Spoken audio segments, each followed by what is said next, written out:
maybe we've been working on the wrong things. And this is such a great conversation because the better that you get, the more that people are going to want to use you. And if you started to think about that, well, if more people are going to want to use you, then how are you planning on coping with that brand new level of demand?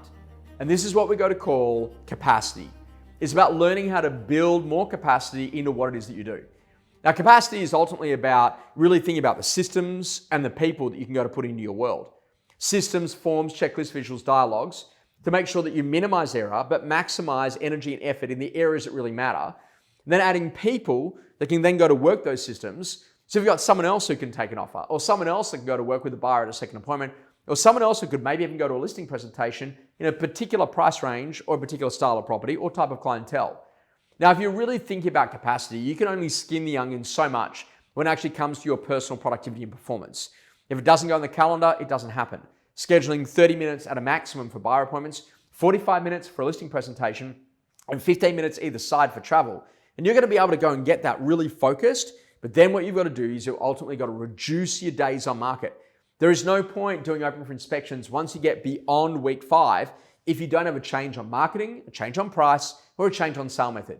It's really critically important that you learn how to use your time, but most importantly, your energy, so it's absolutely at your best.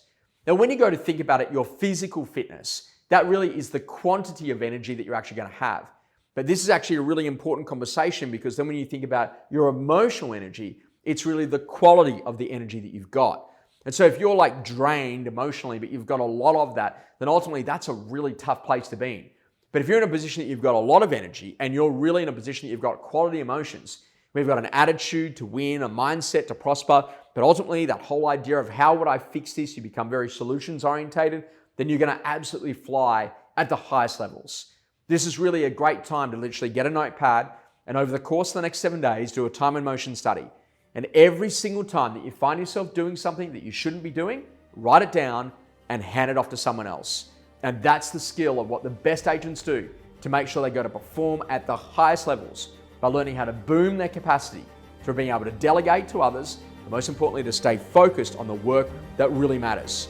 Keep it simple and do the stuff that really helps your business to grow.